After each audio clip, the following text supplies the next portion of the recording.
ഈ ദിവസം സെലാലേക്കിൽ ഒരു അപകടം ഉണ്ടായിരുന്നു. നിങ്ങൾ വാർത്തയിൽ കണ്ടിട്ടുണ്ടാവും. രണ്ടും മലയാളികളായ യാത്രക്കാരാണ് മരണപ്പെട്ടത്. അതിൽ ഒരാളുടെ ബോഡി അന്നത്തെ ദിവസം തന്നെ കിട്ടി. മറ്റൊരാളുടെ ബോഡി ഇന്നലെ ഒരു ഉച്ചയ്ക്ക് അല്ല, ഒരു 10 മണിയൊക്കെ കഴിഞ്ഞപ്പോൾ കിട്ടിയെന്നാണ് പറഞ്ഞു കേട്ടത്. ഇപ്പോഴും അതിന്റെ പ്രൊസീജിയർ എന്തോ നടന്നുകൊണ്ടിരിക്കുന്നേട്ടാ.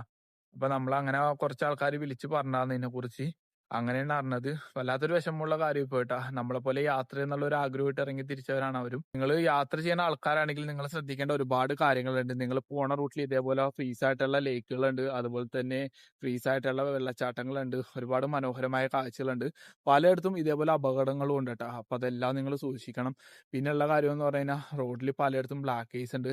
കഴിഞ്ഞ മാസം നമ്മൾ ബുംല പാസ് പോയ ടൈമിൽ ഇതേപോലെ ബ്ലാക്ക് കേസ് കണ്ടായിരുന്നു. അപ്പൊ അവിടെ ഒരാള് മറിഞ്ഞ് വീണായിരുന്നു. ഒരു ബൈക്കിന് വന്ന ഒരു പുള്ളിയാണ്. അപ്പൊ ആള് സ്ലിപ്പായി പോയി.